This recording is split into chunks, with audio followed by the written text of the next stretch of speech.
webinar, which is the joint ISM New Jersey and Denver webinar on procurement in the post-COVID world. We are delighted to have a wonderful set of panelists. My name is Ashish Kothari. I'm in our office. I do most of my work in procurement and product development, and delighted to be here to help moderate the conversation. We are joined by Saurabh, who's an associate partner, who's going to start out with about 30 minutes, sharing a bit of perspectives around this topic. And then we're going to get into a 30-minute moderated discussion with our phenomenal panelists. We're very lucky to have them, and thank you to all of them for making the time to join and share their perspectives.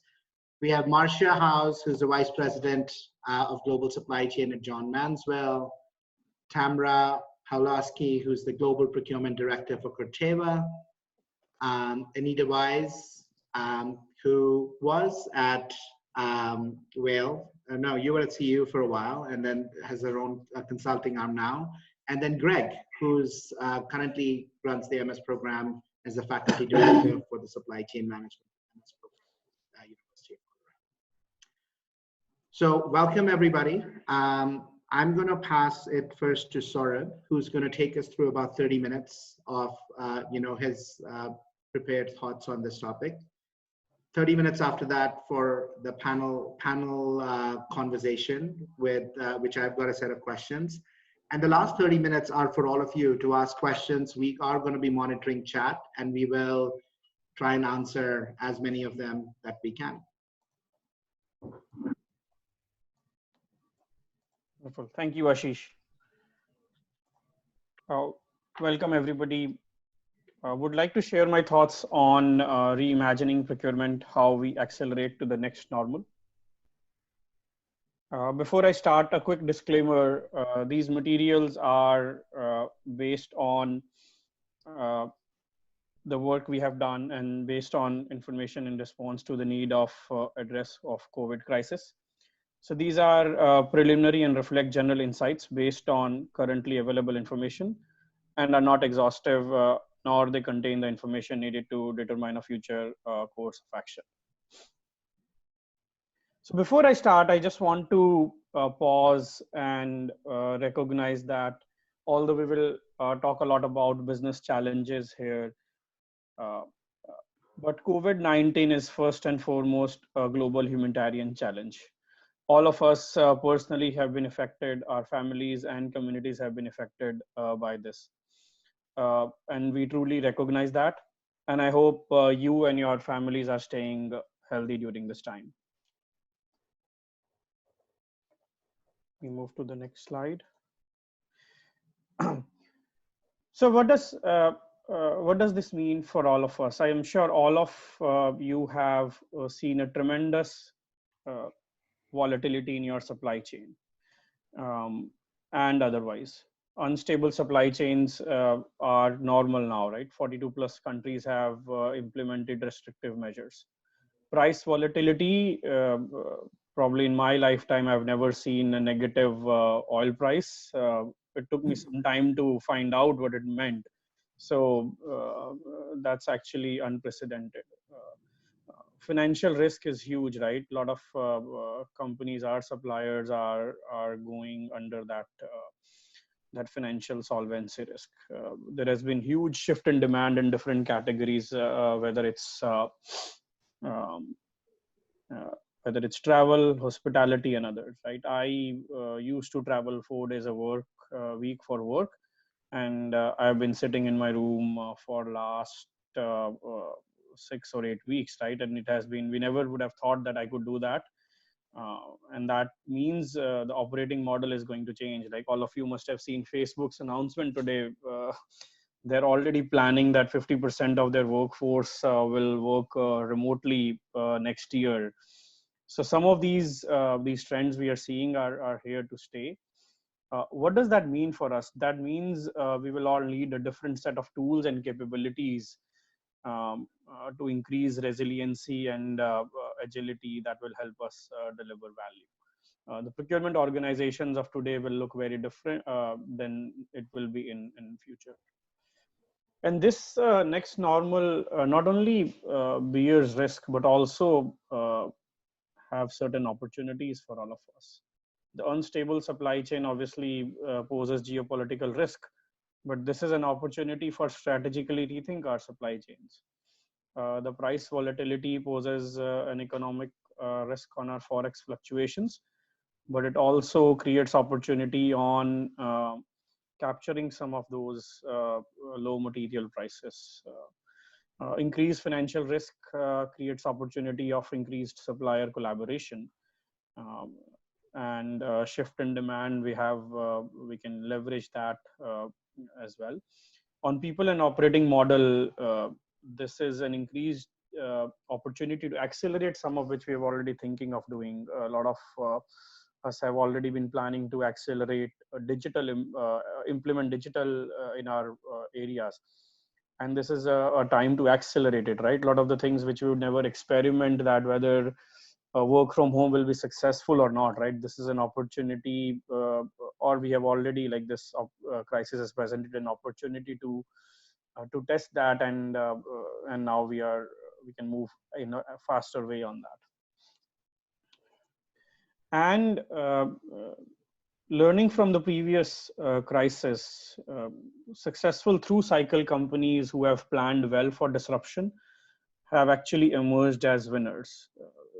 We did research on the companies who did well during the financial crisis. They moved faster than others in resilience in terms of the crisis response, and then the results followed, right? There were 8% high revenue growth, 2 percentage points higher reduction in cost, and then a huge difference in EBITDA, an average of 23 percentage points difference in EBITDA on high and low performing companies. So acting faster and acting now matters, and is important. So how do we think about it? I think we think about it in 5 phases along these three horizons. The first one is resolve and resilience, which is most of us are either in this phase or have gotten over, which is essentially, what do we do to get supply continuity? What do we do to get order materials to run our plants running? This is how do we just respond to the crisis very, very quickly.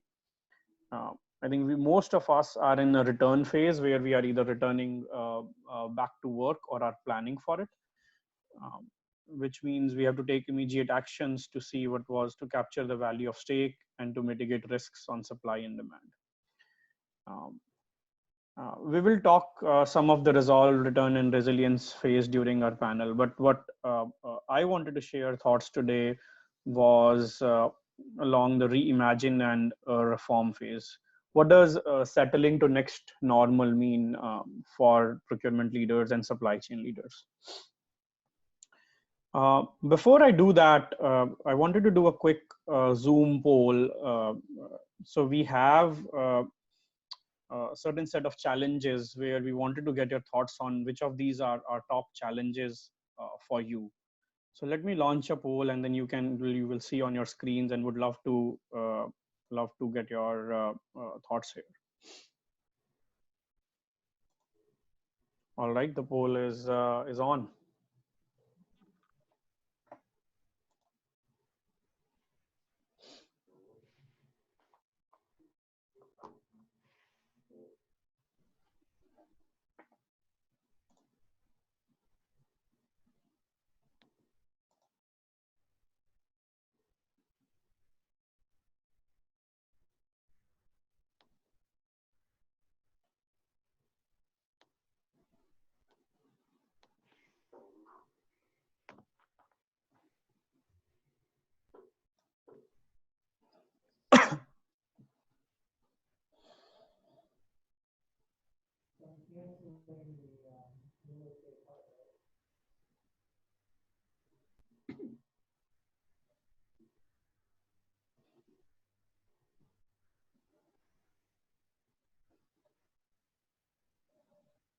Let's wait. Let's wait for 10 more seconds.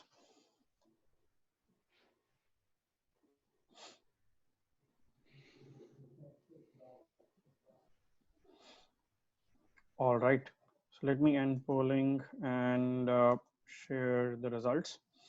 So if you see the top most challenge which all of you uh, have pointed to is the economic volatility and demand uncertainty, followed by ongoing disruptions along the supply chain that will require supply base restructuring. Um, and then we also see transparency and insufficient capabilities as other challenges.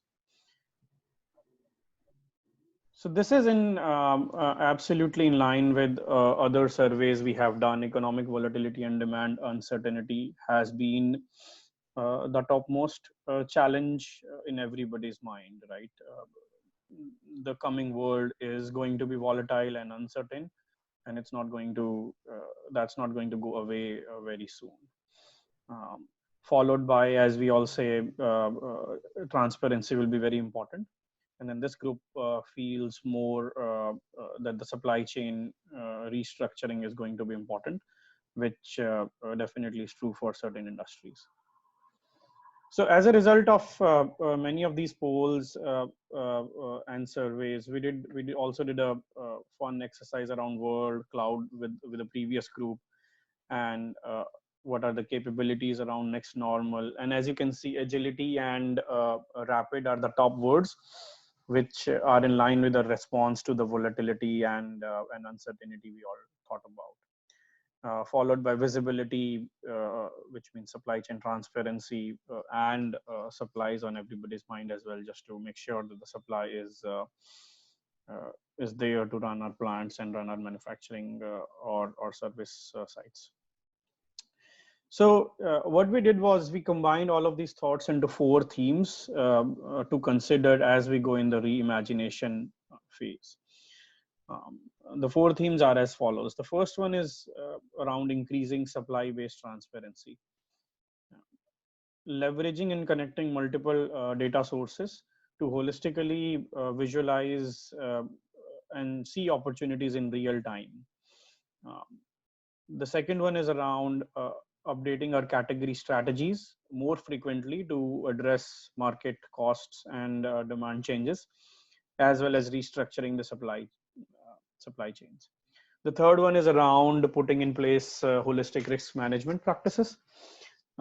And fourth one, which personally I think is the most important one, is how do we adjust our operating model and capabilities for the new normal. What does these mean? So we also went a little bit deeper to define actions across those 4 themes. The first one, on supply chain transparency, there are two actions. The first one is around real-time end-to-end spend transparency and cost intelligence from connected data sources. And we'll talk some of these in detail as well. The second one is around tier and supply visibility and full industry transparency.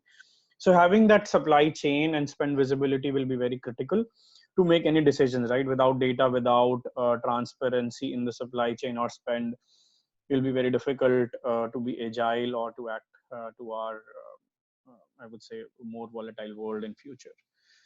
The second one is around updating category strategies. And there are four things to consider here. The first one is, how do we define or redefine, I would say, our category strategies? Our consumer demand and supply dynamics are changing very frequently. And so we need to be responsive to those. Supply-based relocation and diversification will become increasingly important and on top of mind of our executives. Vertically integrated and stabilized supply chain is very much correlated to that. And then the last one is, this is a unique opportunity to collaborate with our suppliers and to capture win-win synergies across our supply base and with our partners. On the risk management practices, it is around defining the risk management processes and having a holistic supply chain control tower to understand those risks and to take a control of that and monitor those, right? I think this one is very important. on 3A, a lot of us already have risk management groups and risk management practices. And the question I always get is, what is going to be different? I think what's going to be different here is how do you monitor and control those risks on a day-to-day basis using a control tower approach? That's going to be required. On the last themes, there are three of those. How do we upgrade our procurement skill sets? How do we change our operating model, and how do we change our leadership capabilities, right? All of these will be different and required shifts in how we work in the coming world. Feel free to submit any questions through the Q&A panel, and we will take some of them during our panel, and some of them I can take at the end of the presentation. But what I will do now is deep dive into select a few of these to give you a flavor of what some of these mean. So on the first theme is around spend transparency. And what does that mean? That means full transparency. The best case is we have all the sources of data which are connected to each other. But a good solution is we should have visibility to different sources of data as well as supply. So I'll probably take an example and explain this. So in terms of spend transparency, there are three levels of spend transparency. In most of my clients, what I've seen is they have spend transparency, let's say to a level 1 or level 2. So funny incident. I asked one of my clients on what is your hardware spend, and they said 3 million. And then I went further and say, okay, what is the hardware spend made of? And the largest category in the hardware spend was coded as hardware, and 2.9 million out of 3 million of hardware spend was in hardware.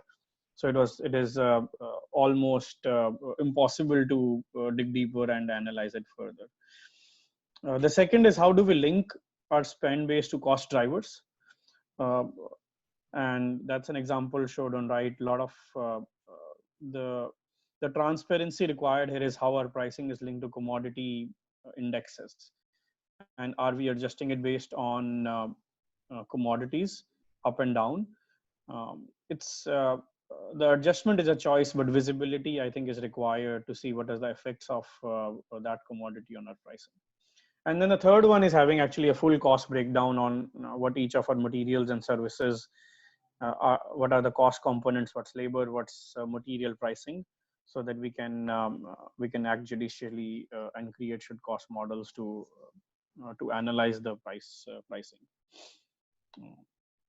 And this is important now, of course, but this will get more and more important after in the next normal, given the world will be so agile and volatile. Having a control on our inputs is going to be extremely important. The second part of transparency is having a deep supply chain transparency, or I would say deep supplier transparency. Again, an example here, some of you would remember the Japan earthquake. During that earthquake, there was a small pigment supplier who used to supply pigment to paint shops, right? Or I would say paint companies. That supplier was stopped working during the earthquake, and that eventually stopped 39 auto factories. That having a visibility of our critical tier 2 and tier 3 suppliers is going to be extremely critical. None of you would disagree with that fact, right? I think the question becomes, how do I do it? There are several tools to do it, where you can connect your systems with your supplier system and get visibility. I think the key here is identifying the critical nodes, and then having those strong supplier relationships with your tier 1 suppliers, so that they can further give you visibility of their suppliers, right? I think this links back to our supplier collaboration point, which I'll touch upon later. I think that becomes important here. There is no magic wand to do it. I think you have to go through the tough work to get the visibility of your supply chain. The second theme is around how we update our category strategies. I think both short term, you must have seen surges in pricing and demand. But even in longer term, some of the industries will change fundamentally after this. Some of the rules and regulations will change fundamentally after the crisis. Um, what does that mean for us? That means for us is we need to be agile in our category strategies. We need to um, have a look at market pricing, market shifts more regularly. I think gone will be the days where you can take 3 months to update your category strategies and 2 months to present and a month to align. Um, I think those need to be very, very agile and faster. And this we did some work on the indirect categories. As you would see, there is a crisis impact on pricing and demand on almost every category. Marketing in future will be very different from marketing it is today, right? The IT purchasing will be very different. Professional services, the way it works, will be very different with increase in work from home and others. Um, and as we were talking earlier, this will also lead to uh, thoughts around restructuring of supply chain. I think there have been several market forces in play, whether it is speed to market, geopolitical risks, cross-border logistics. Um, they are prompting leaders to see whether do I have the right supply chain, right? Whether so for apparel industry, um, near shoring is becoming more critical, and late shoring, late customization is becoming important. I think on electronics, they are buying a lot from China, and there is a question on for that industry is whether we continue to do that or move outside China. You know, on pharma industry, where I do a lot of work, they're asking a question whether buying a lot of APIs from India and China still makes sense, or will there be government restrictions in future and they need to have a plan B as well. Um, all real questions and struggles which our executives are having today. And the next action around the theme is around supplier collaboration. And supplier collaboration in this volatile world is going to be one, I would say it will open doors to more supplier collaboration. And as everybody will be willing to partner, or I would say not everybody will be willing to partner, but I would say incentive to partner with our suppliers will increase. And it results in growing through innovation, increased productivity, improved service as well, right? So this has potential to generate significant untapped value for both both us and our suppliers. The second, so I'll skip that page, and then so I'll go to the third theme, which is around comprehensive risk management practices. Risk management, I'm sure all of you have been already been hearing a lot about risk and resilience and how do we do. This is one of many possible risk frameworks. But I think the important thing is to track important risks, which are around supplier solvency, supplier pricing not being competitive, on the category manager side, how my subcontractors are management, right? This is relates back to the tier 3 point or tier 2 supply chain point we made. On the right side, on the operational risk, whether there is my suppliers can be operational during these times, whether there'll be any business discontinuity. Then on the legal side, there is suppliers not compliant with the regulatory guidelines. And the last but not the least, data security is bigger challenge here, right? I think we are all working from home, and I don't know how secure our Wi-Fi networks are, and a lot of our data is exposed to more, I would say, attacks than ever, right? So that's a big challenge and big risk. So some of our companies, some of us have solid VPNs and tunnels to have data secure, but who knows what our suppliers are using, right? So having that visible will be important. And then additionally, this crisis is also exposed to some of the additional vulnerabilities, including force majeure, macropolitical, malicious actor, and counterparty risks. I think those will also be need to considered more and more. I think geopolitical one we already talked about. It's going to be not trivial. The socio-political conflicts coming out of this, both short-term and longer-term, will be huge, right? We already talked about cyber security one.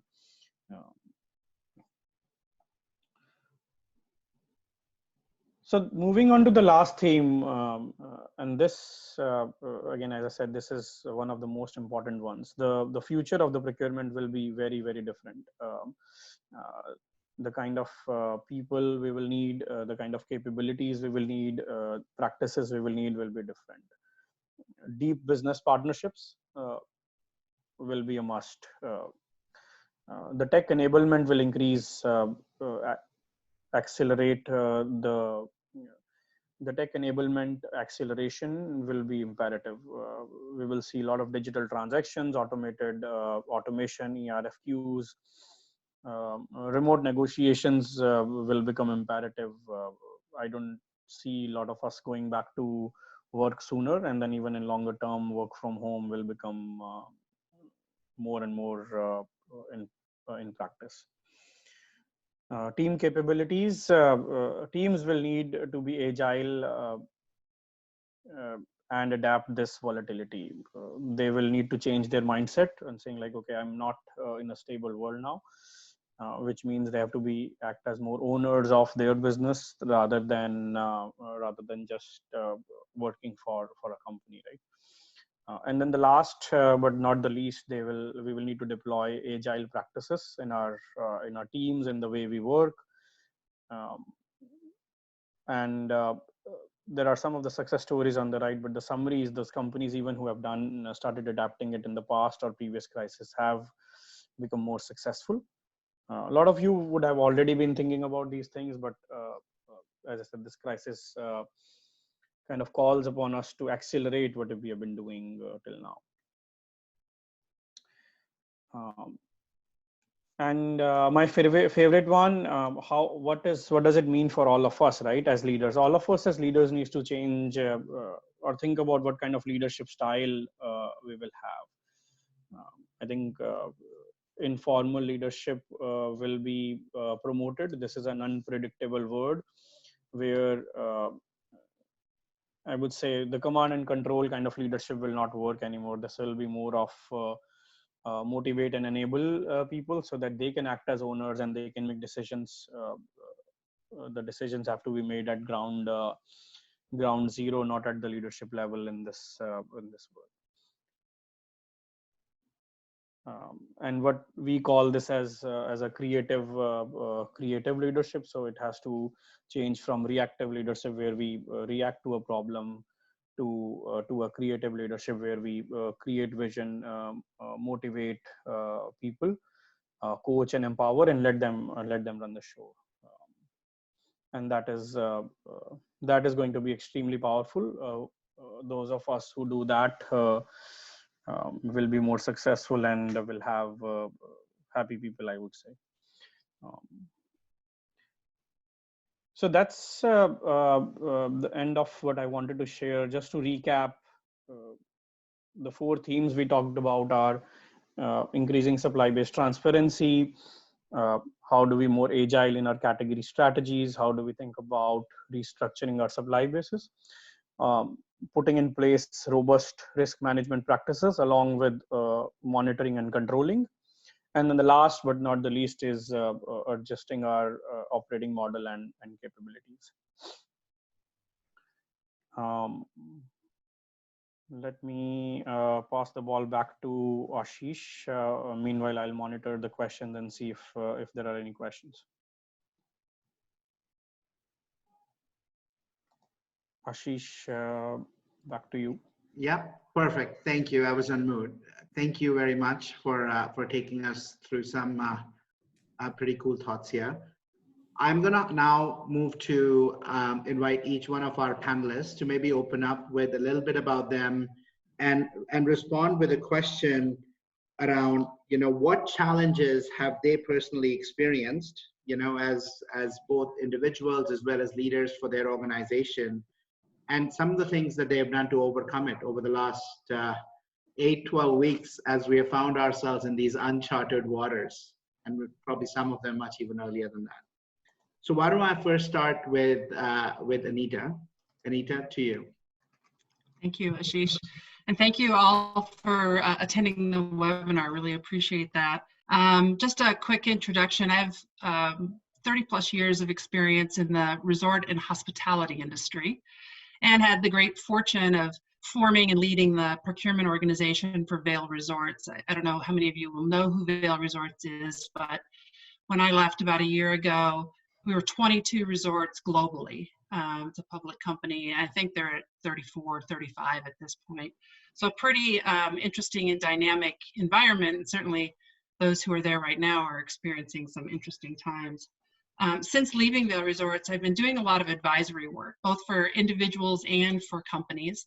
And I focus a lot on holistic road mapping. And when I say holistic, I take a lot of time to understand and talk about the people, the talent, and process, and then ultimately technology and how you leverage technology to really optimize. And all three, to me, have to work intertwined. So the question that Ashish posed about, what are we experiencing? Certainly, I've been talking with a lot of people about how do you source, how do you find suppliers for things that I never needed before? But I'll let some of the other panelists talk a little bit more about that. I wanted to spend just a couple of minutes talking about, my conversations with people in like, okay, how am I going to adapt to this new norm, this new reality that I'm in? And it's been inspiring to see how people have stood, taken a leadership role, how they've interacted, and it's such a different environment for people. And so I've been leveraging, and I thought maybe it'd be useful for people to think about some of the work that Brene Brown has done. She's a great author, and her latest book, Dare to Lead, I think is really something and a tool that maybe people could leverage. She talks a lot about, and this is the conversations I've had with people on, how do you have the courage to be vulnerable? And I think that's what's really changed in this work environment. You can't hide behind, it used to be just a phone, right? Or in your office. You have to be vulnerable, and you have to create an environment of trust, and creating a culture where people are comfortable and that they feel like they've been seen, they've been heard, they're respected. And I think as we go forward, that's something that people can leverage and take with them, is how you create these cultures. And it can be for the people that you lead, but certainly it's actually across everyone that you're interacting with and connecting with, even family, right? I think that these principles really could really help in aiding how you think about that. So for me, it's been more about talking to people about, okay, what's my new norm? And how am I going to react to that norm? And how am I going to be successful in managing myself and my teams? Wonderful. Thank you, Anita. Those comments resonate so much. I'm a huge fan of Brene Brown. I also listen to her podcast that she has, which is a really wonderful one. And in this time where resilience is so important personally and for our companies, right, for everybody who's on listening panel, I think it's a great source search for her. She also has an amazing 1 hour talk on 1 hour, or like, I think it's about a 1 hour talk on Netflix, which is also amazing. So thank you for kicking us off with such a wonderful inspiration. Marcia, can I invite you next to share a bit about your background and experiences? Oh, sure. I'm glad Anita got to say it first, but I also have 30 plus years in the fully integrated supply chain, split roughly between the materials and chemicals business or industry and also the healthcare industry. So Right now, I lead a procurement and logistics organization within Johns Manville. And for those of you not familiar with that name, we are a part of the Berkshire Hathaway family, and we are a construction materials business here in Denver, Colorado. So beautiful mountains and sunshine outside right now. I think what I got to see as we entered this pandemic, and of course it came upon us with a little bit of warning from, of course, the experiences in Asia. We started to see some constraints in supply. We were very fortunate because we had deemed those long supply chains as the ones most critical to mitigate risk on. So we had the inventory or the second sourcing positions. We were an essential and still are an essential business. So our plants have been operating throughout this time period, not all at full capacity, of course, but they have been operating, which gave us a whole set of very immediate challenges to keep our employees safe and our team, even those of us at the corporate office, safe and functioning. And I was incredibly impressed and blessed with the resilience and response that my two teams were able to come up with. I think we just all pulled into our networks and found those unusual supplies that we either suddenly needed and never had, or that we now needed in 10 or 20 times the normal demand quantities. So we really pulled on partnerships and found a way to get by. I was thankful too that we had the experience of working on the road, so working remotely wasn't too much different, and we had the technology that we needed in order to do that. So I've been pleased with what we've been able to do, but as we get into further questions, we certainly saw a number of vulnerabilities that we have. Some we knew about, some new ones appear, and we'll be working through those very heavily throughout the coming months. Wonderful. Thank you, Marsha. I mean, and I think you bring such a wonderful perspective as well, both from being an essential business and continuing to operate right in this field, but also through the Berkshire Hathaway family. I know you're involved as part of the overall council on Yes. helping them kind of manage through this. So I think also that notion of how you're thinking about collectively and insights, not just from your perspective, but more broadly, would be quite valuable. So thank you. Well, it meant we didn't have to do it all by ourselves, so that was great. I can share that later. Yeah, no, wonderful. Terrific. Tamra, can I invite you next, please? Oh, sure. And so it sounds like I'm the junior on the team. I'm coming up to 25 years of procurement experience. But I'm the procurement director for global program services and technologies at Corteva. We are a publicly traded global pure play agricultural company. And so my team and I oversee the global spend for the indirect categories that we talked a lot about today, where the challenges are, right? So hardware, software, telecommunications, technology services, professional services, HR services, staff augmentation, travel, credit cards, company cars, and marketing and promotion. So we saw those slides, so let's go back to slide 17 of the presentation, right? And so all of the commodity areas there are classified as either significant or high impact. So while this coronavirus pandemic has other industries shutting down, because we are agricultural, we've been declared an essential industry as Johns Manville. And so we are essential around the world. And so all of the categories in my purview, like I stated, have been heavily impacted by the pandemic. So my team has been really trying to navigate through the changes that we've seen in trying to work with all of our suppliers.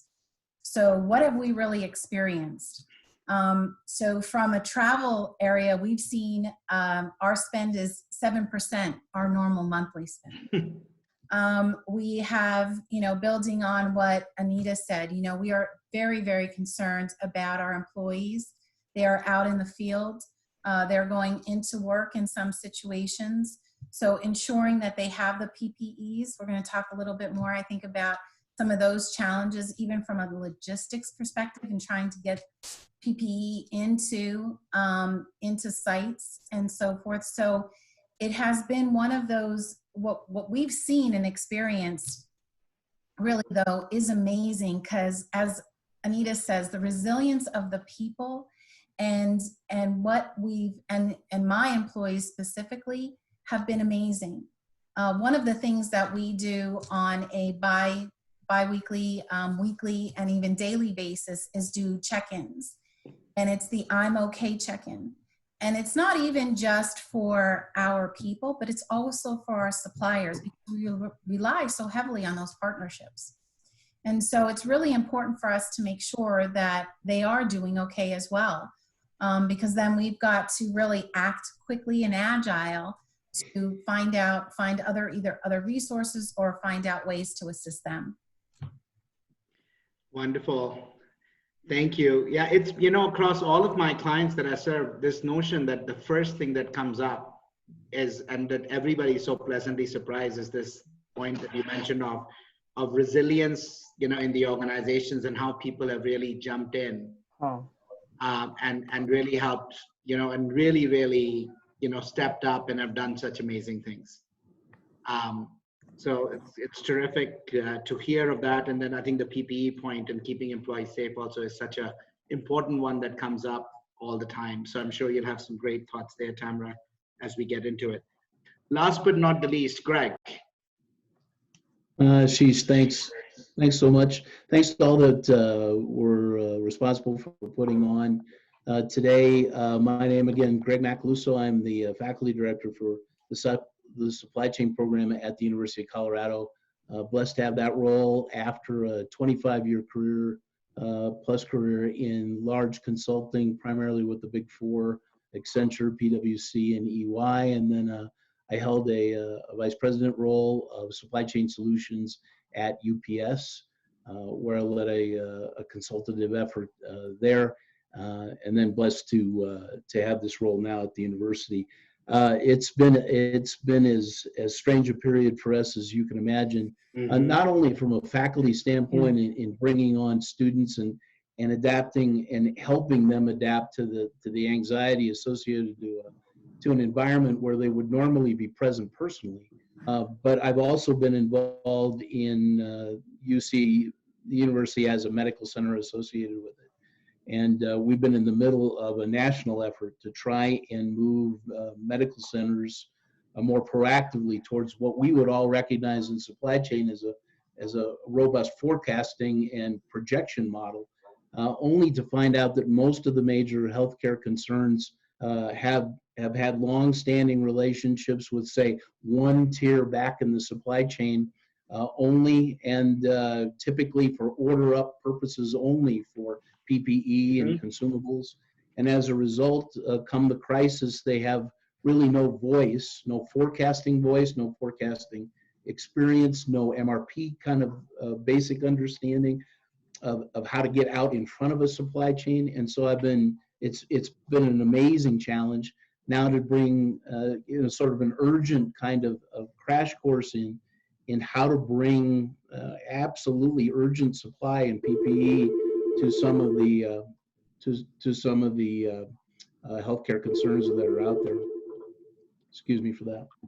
So right now, it's mostly about managing fear and uncertainty, is what we've seen at the university setting, but on a supply chain basis, how to create trust in environments where there was more intuitive sense of trust because we were more physically located.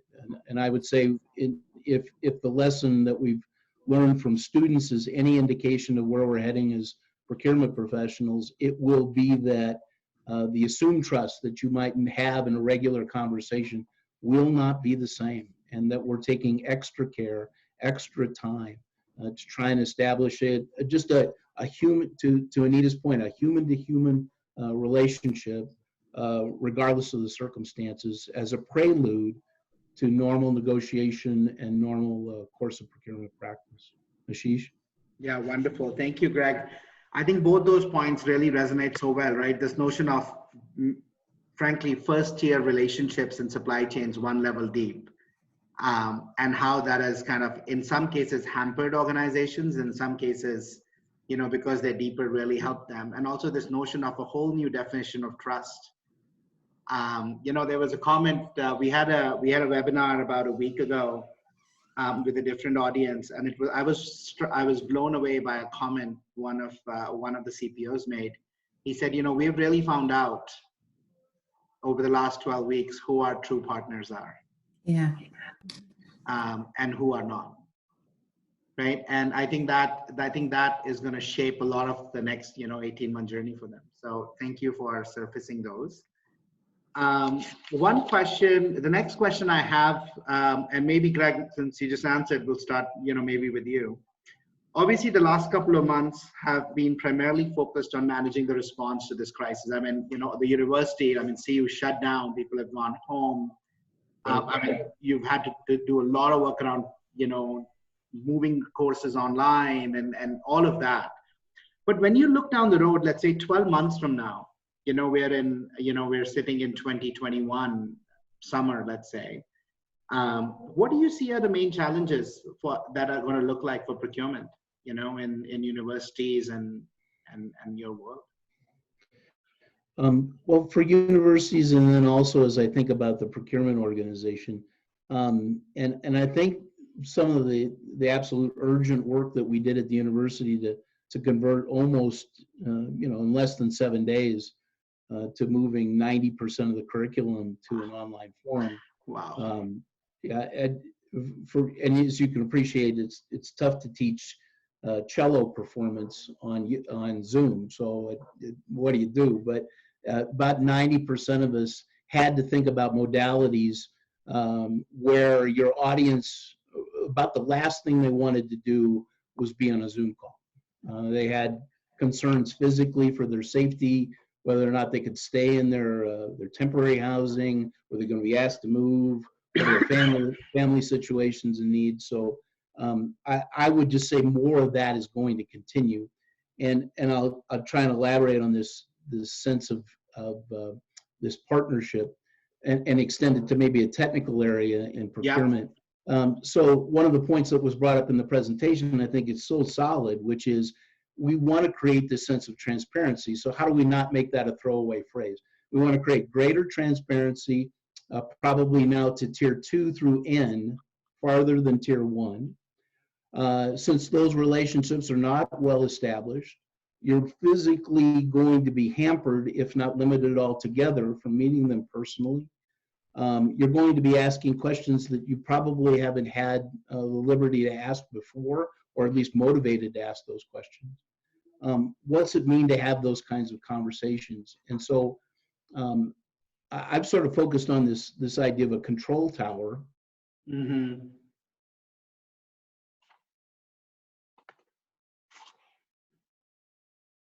He froze. Greg froze. Let's give him a minute. While Greg comes back, Marcia, do you want to maybe take the same question? And then, Tamara, I might ask you next to respond. Sure. Okay, sure. So for us, we will be focused on rebuilding and recovering the volumes, of course, that have declined dramatically during this period. But I think it'll give us the time to reflect on both our own production product mix, but the supplier portfolio mix as well. Who have we relied on? And many of those relationships are decades long, which is why we had such good response from the collaborative suppliers that we had. But there are still some areas where we're sole sourced, we're relying on very unique minerals or chemical formulas that are protected by intellectual property, that we're going to have to reassess whether that introduces or sustains too much risk in our supply chain. So we'll be doing that, and then we'll really be focusing on the new normal on cost, market intelligence, and some of the things that were brought up in the presentation about some old methods that we use just based on indexes may not be the best way for us to forecast our own costs or to accept cost decisions with our negotiations. So we're really looking forward to those challenges, but we recognize that we have a way to go. Thank you. Tamara? Yeah, so same, very similar to what Marcia said from a demand perspective.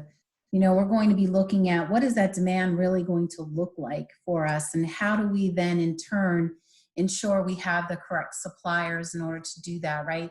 one of the things that we had started to do even prior to COVID was look at our operating model. And so we did take the approach of doing the category management, category manager model. And in that model, we really are emphasizing the category ownership mindset strategy already, right? So that was in play. We had playbooks that have already been in place to look at those categories. Now the next 12 months, we're going to be reassessing all of that, all the work that we've done prior to looking at to see if it really does impact what we're doing to what we'll be doing in 12 months versus what we were doing in the past, and identifying where we can really look to improve that supply chain. You know, one of the stories that I thought was very interesting during this whole time, and we talked a little bit about the PPEs, right? But when you think about, for us, we have a global supply chain.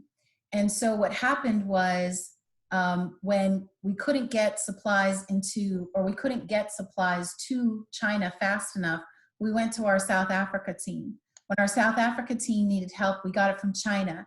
Then we got it from Europe. Then we had the US coming in. So it was such a global effort that we're really looking at the fact that we do have this global model, and it's efficient and effective. Might not be as agile because we've got some restrictions from the governments on some of that. We've got some logistics, as I said, but really looking at how can we still take advantage of that.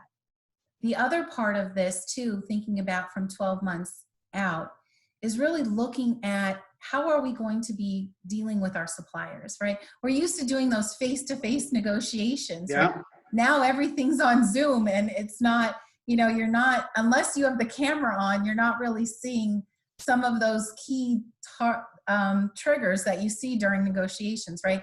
So really teaching and looking at and helping our team understand what negotiations look like in the future.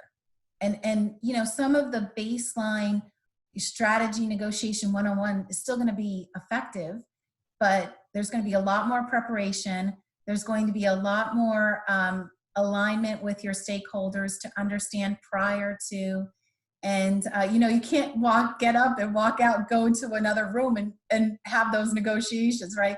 You're going to be on Zoom chat, going back and forth with your stakeholders. So a little bit different model, right? Just very different. No kicking under the table. Yeah, no kicking under the table. So, you know, on that point of, you know, you mentioned a bunch of things, right? All of you did. Thank you. Like this notion of, you know, really, you know, re-looking at relationships, suppliers, different operating model, ways of working, you know, negotiations are going to look so different. And then, you know, you also mentioned this notion of transparency. Greg kicked us off with that one. Yeah, and also sourcing a new internet supplier. Sourcing, sorry, Greg? You also want to source a new internet supply. That's right. Yeah, there we go. I can see the RFP going out already. I thought maybe in the time that, you know, right. you were coming back on. So maybe a question, Anita, for you, and then Greg to you. So this notion of supply-based transparency, I think many of you talked about it. Also, you know, forecasting what are we going to need and where are we going to need it, those locations and suppliers, you know, materials might be different. The question I have for you is how important do you feel this is for your business, this notion of supply-based transparency? And also, what are some things that you are considering that would give you this, either from a technology point of view or another point of view, to get there? Yeah, I think it's really interesting that it's like a paradigm shift that's occurred with how we think about transparency. And I think the materials that McKinsey presented, those are kind of telling to that, right? What we thought mattered, no one thought that this was going to happen. And so it's all changed. And I think it'll allow us to change the conversation with our supply base in trying to understand and assess risk in a very different manner. You know, there's been a lot of talk about supply chain risk, but not in relation to what we've actually experienced. And I do think it's time for people to get past just talking about digitization of their whole process, right? It's like, it's time to act now. And I think it's a great time for procurement people to have a better voice with their senior leadership teams, because of everything in the press is about supply chain. And so it gives us as professionals that voice to explain the why. And I think they're seeing that now and they're connecting to that.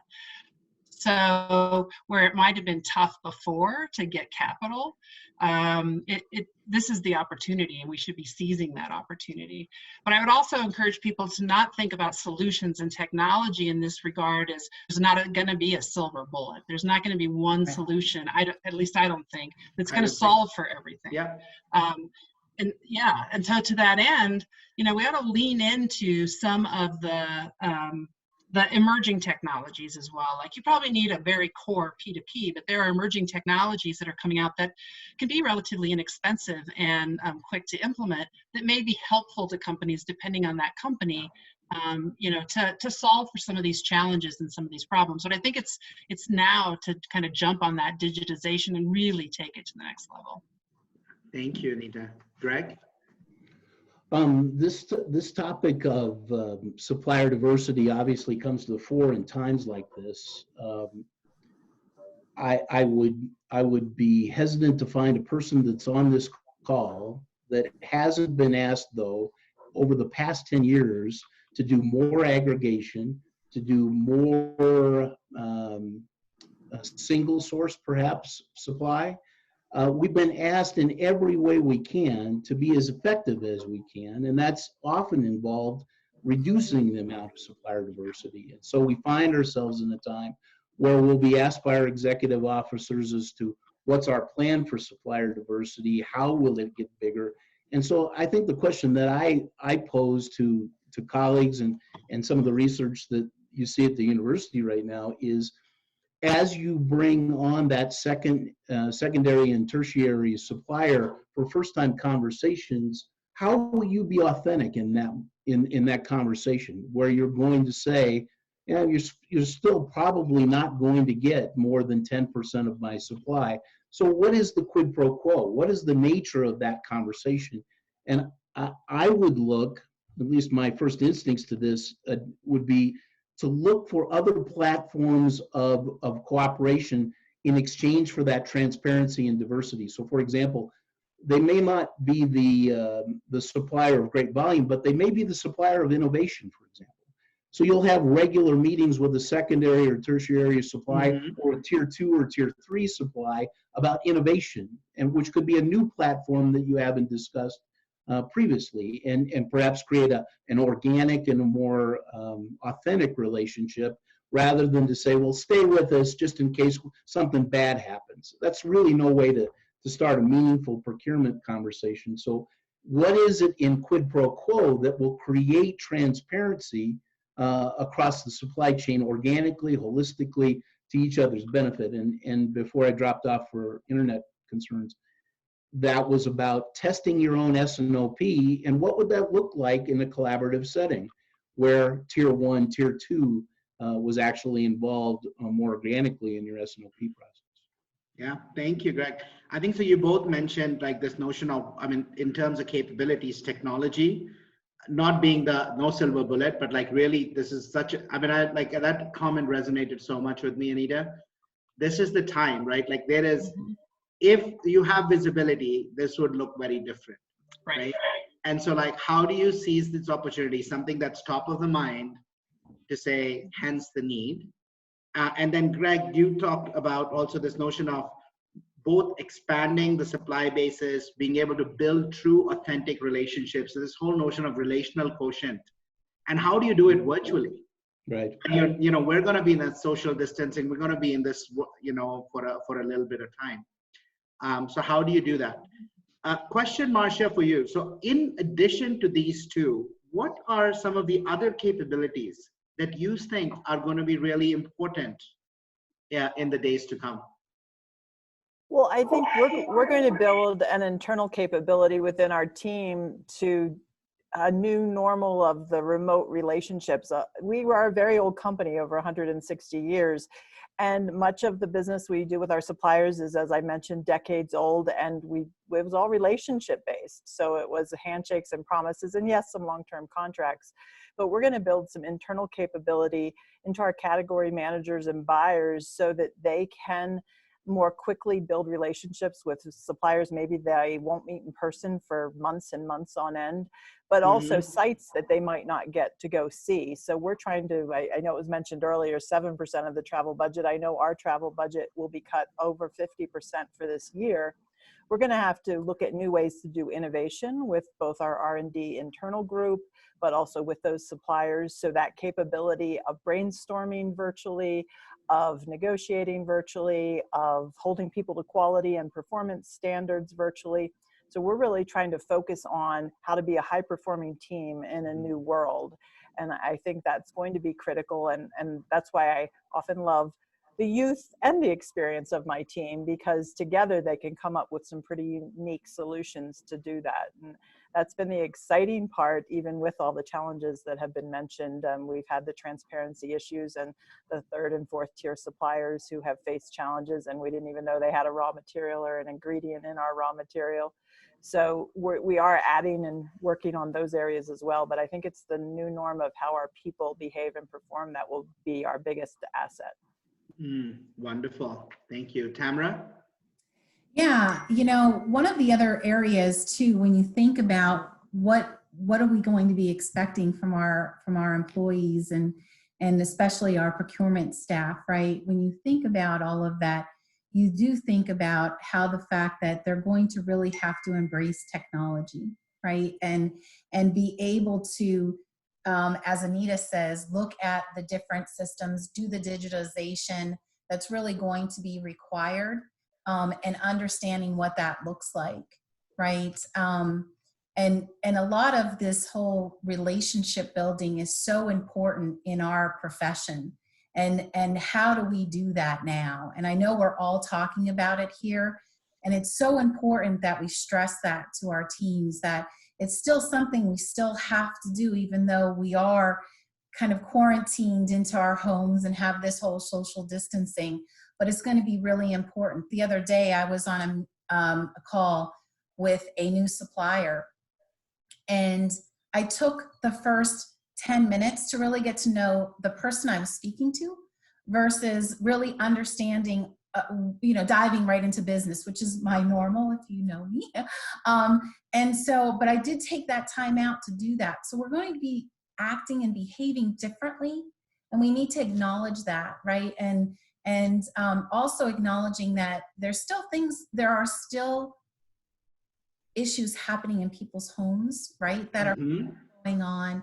Kids are still needing their mom and dad's help with homework and all of that, and just being considerate the fact that it's also happening during negotiations. So we always have to have this ability, and it was said so beautifully in McKinsey, right, to be agile and to be able to adapt to what's happening in our environment, and really being able to move forward with that. If I could just add one quick thing to that, and I think everyone has talked about the relationship with the suppliers and how that needs to change. Totally agree with all of that. I think it's also time for us to look internally and think about our procurement brand within our organization. And, if we haven't done the work to build those relationships, just like with suppliers, I think that's got to be a focus for our teams, and really kind of elevating that procurement brand in the organization too. Yeah, it's all about relationships. Yeah, thank you, Anita. I think that comes out so loud and clear through all of your comments, right? That relationships have always been important, but further elevated, right? So much more elevated.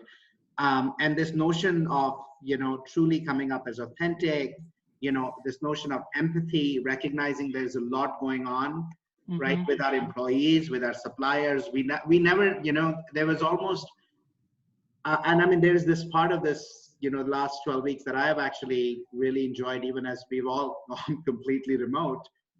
We've actually, we get to see a lot more of people's homes and families, and all of a sudden, right? These things that, when like you walk in and you leave your personal life and now work life begins, Did you see my son come walking to the door? Yes, I did. And I also saw you didn't do the BBC reporter thing, you know, back in the day of like trying to like shove him out of the way. But no, like I think there is this really, I think this whole notion of seeing the full human, you know, seeing, and I think it'll make us actually stronger. Right. Overall. But I think it is a skill. I think to your point, it's a really important skill that we've got to help our organizations develop. And I loved, Anita, your point about, and it's not just what we do with our employees and not with suppliers, it's also an opportunity to build our brand and kind of, you know, with stakeholders and others and show up differently. Right, with all of these. No, that's terrific. Thank you. So one question that's come from the audience, and I'll take that, I'm just cognizant of time. One of the questions that's come up, and please, any of you feel free to answer this, is will in this new normal, the time to market and time to contract, how do you see those changing?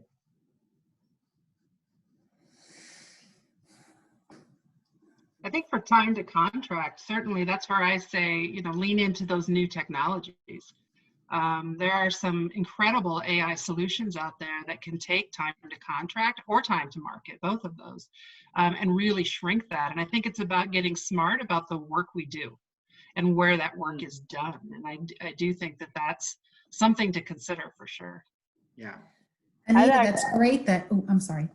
Oh, I was just going to add that I think time to contract could benefit because we used to always wait until the next in-face meeting or the next formal review. And now that we're learning to do what we're doing right now on this Zoom meeting, we could almost instantaneously get to the next question and get to the next decision. So we may benefit. Yeah. Others? Yeah, I think at least from my experience with my clients, there has been a fundamental shift. I serve a lot of pharmaceutical clients, and even FDA is changing the way it works, right? The speed of things, whether it's going to market, approving drugs, the time to approve new suppliers, all of this is changing, I would say, drastically, and this will also impact time to contract, like the legal. Just because this has, there is a sense of urgency now when people are moving faster, but some of this will ingrain into our behaviors, and what we are seeing is the art of possible, right? Like things could be done. Oh, I could actually approve a contract in 3 days, and it used to, the normal used to be like, oh, legal will respond in like 2 weeks or 3 weeks. Some of this will continue and become a habit and new normal and new expectation. So I see a positive change, as you all pointed out, in these two areas. Yeah, terrific. So a question. So for the audience, please feel free to add your questions to the Q&A or chat. We're monitoring it. We'll be happy to answer those as they come in. But while we're waiting, I have one other question for you all. And that's the question on talent. How will the procurement talent evolve in the next normal?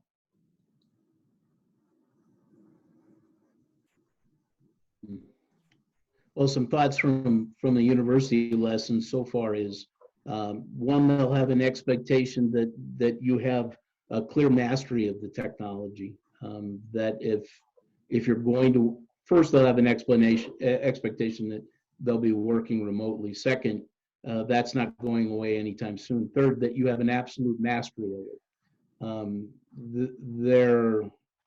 I'm speaking for students now, their tolerance of an inability to master nuance in Zoom and the related technologies associated with getting digital data shared amongst a lot of people is assumed, and glitches are not received well. They're kind publicly, but I'm speaking for millennials now. They're merciless when it comes to the expectation around technology.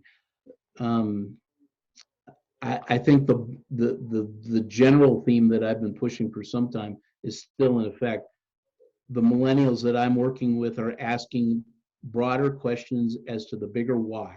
They want to know how their work fits in context, and they expect their leaders to bring that context to them on a frequent basis. Thank you.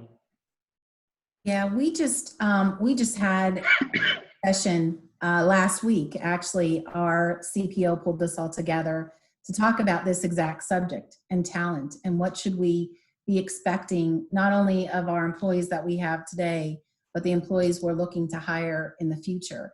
And so to Greg's point, technology is going, as I said before, right, it's going to be key to a lot of this and being able to adapt in that environment, but also being able to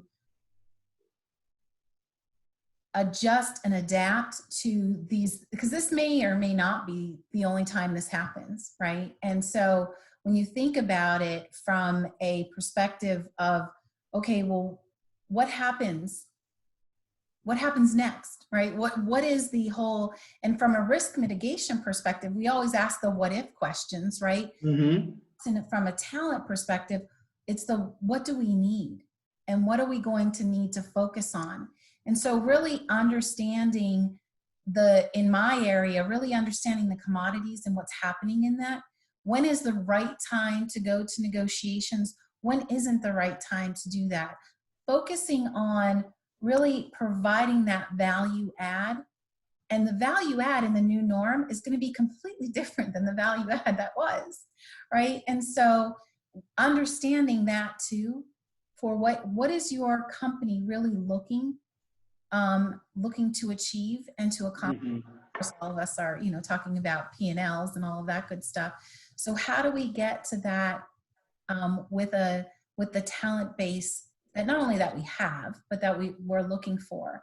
And I have to agree with Greg, right? This is going to be social distancing, remote working, being able to pull data from places that before you wouldn't think of because you had something, right there, using additional technologies, but also kind of thinking outside the box and being able to think and to act differently is really going to be important. And some people can't do that. I've seen it already. Thank you. I'd layer on just one other skill set, and I agree with everything that's been said, but I think emotional intelligence. That's a great way. That's the piece that people they either seem to have that or they don't, and they need to lean into that skill and do everything they can to advance that. That's going to make them more successful. Yes. Terrific. And what about, I was having this conversation with a couple of folks, and I would be curious to get your thoughts. Given that we're all working remotely and we have been working, how is this changing how you're thinking about the sources of talent? Being in the city, being with a team used to be really important, right? So like for many of my clients who are in not necessarily the most, let's put it this way, geographically attractive places for millennials, there was a lot that they were missing out. And I'm just curious, like this notion of in person versus like I have a phenomenal expertise somewhere. Like, are you seeing that dialogue change in your companies? I am. So I just hired 2 new people. So that's why I'm laughing, right? Because traditionally they had to be in one of what we're calling our global business centers, right? So Delaware, Indianapolis, Johnston, Iowa, right? So sometimes talent was challenging, right? And so when you think about that, and I had 2 really great candidates, and I sat back and said to myself, I don't need them to come into the office where everybody's doing it remotely. And when you think about return to work, how many are really going to be returning to a physical location, right? And I hate that term return to work because we're all working even harder than I think before, but where we return to a location. And so the guidance we've been given is don't worry about it. We're good with remote workers now, right? Which in the past, when I got hired, which by the way was only 7 months ago at Corteva, I had to move to Delaware because I had to be in the office. And so, I think it's everybody, the companies are looking at it very differently. Yeah. Wonderful, Marcia. Yeah, I'll add, we had the same experience. We had a new senior manager in our logistics group who started the day before we were all sent home and was planning to relocate from the East Coast to here in Denver. Of course, we sent her back to her family and to shelter in place. Now it's 3 months later, she's performing wonderfully, and everybody's going, oh, that really didn't make any negative impact. She's already figured everything out. We did need the one technology day, so it was good she was in the office one day to hand her a laptop, but we've learned a big lesson, same as Tamara, and I think we're going to see the benefits of that going forward to do exactly what was said earlier is, will we be able to attract new talent that might not want to live here for various family or personal reasons, but could contribute at that same or higher level than the average candidate. So I'm certainly going to be open minded to that. Yeah, Marcia, I think I'm seeing our, staff working harder and more efficiently, but definitely, working more hours and no worries about commutes, no worries about, getting home in time to make dinner. This morning we were teasing, we had a meeting and somebody was a little bit late and they're like, oh, traffic getting from my office was a little tough, so. That's funny. I think that's true, but that I still feel, and maybe it's because it's 30 plus years in an industry, but that physical connection to people is still so important, right? So I think it's great to work remotely, and as much as that changed like overnight, it's amazing because those were deep rooted feelings. But I think we still as leaders have to find ways of physically connecting with our teams as well. It's going to be so important. I want to build I don't disagree. I want to build on Anita's point as well. At least some of the data that we're collecting from our students that are either working interns or they're full-time employed while they go to school is that the amount of meetings that they're getting Zoom inbound, that is, they're asked to participate in a meeting, has gone up exponentially, of course. When I said, how's that feel to you? They said, I have really no sense of anyone helping me do the work I need to do.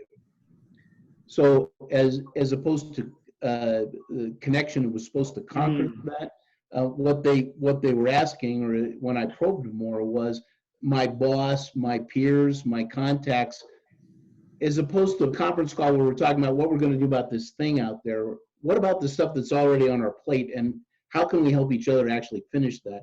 Just a one-on-one, maybe to Marcia's point, a relationship you would have, walked over to the water cooler or across the cubicle to solve, that's become more problematic. And some of the folks that I talk to are mentioning they'd like a way to make that work, and that's something I think managers need to deliberately think about doing.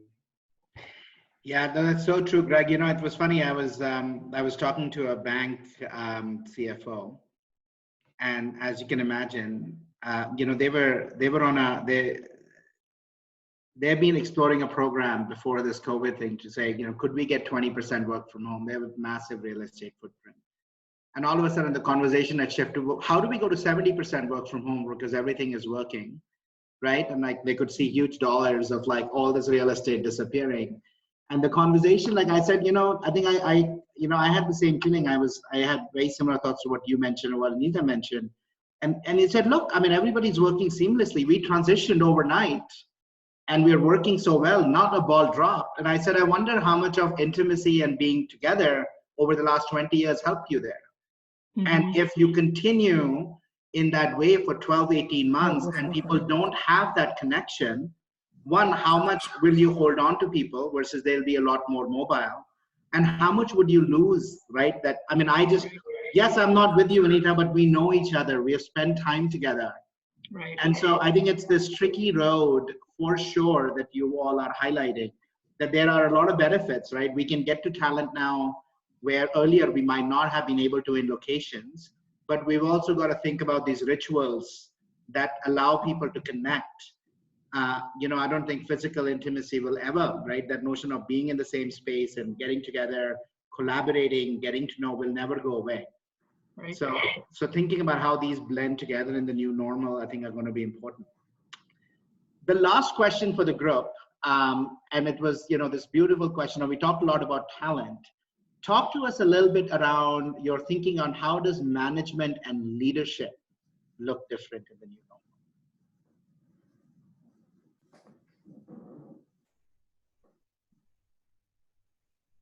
I would mention that Anita's earlier answer on the emotional intelligence that we're going to need to have and our ability to read the morale, the motivation, and how that impacts the productivity of our teams. I think we have to be more sensitive to that. We have to respect it. We also have to take into account what we were just talking about. How do we build relationships for new team members? So it won't just be by assimilation into an office or a floor of a building. It will be how do we have these group chats that do turn into how do we get our jobs done? How do we work together? How do we repair or build better relationships both internally and externally? So that emotional intelligence is going to be critical. And then us too recognizing where we have opportunities from a technology perspective. So it will be a combined things that were in our portfolio. Some will have to increase dramatically and some might become less important. Yeah, thank you. I would have said it's an old theme, but it's worth repeating here because the modality will likely change, and that is the theme that I've subscribed to for some time: servant leadership. What are our roles as executives in service to our colleagues, and that will be on all forms. And since that will be more remote and less physical, what does that? How do you express servant leadership proactively to someone that needs bolstering to get their work done? Not that they won't be motivated themselves. You want to do this in a proactive and supportive and authentic way that says, we're truly here as leaders to serve you. And I would just ask a rhetorical question: how do we do that in a new modality? Mm-hmm. Yeah, and I'll go back to, something that, we talk about all the time with leadership is communications, right? Mm-hmm. The things that we found very successful from a leadership team is just really continuing to communicate during these uncertain times.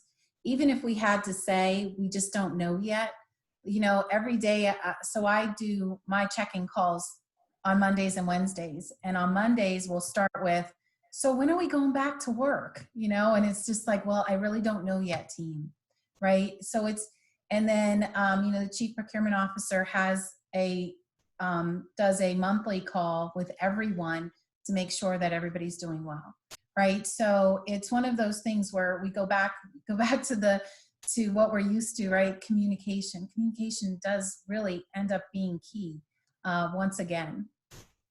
Yeah, wonderful. And for me, I think too, I would go back to where I started with having the courage to be vulnerable with your team, right? And that empathy that you talked about, Ashish. I think those are the skill sets that will help through this crisis with our teams. Yeah. It's this point is so important, right? This notion of to be as leaders, right? The last thing we want is overconfidence and not feeling comfortable saying, I don't know. Mm-hmm. I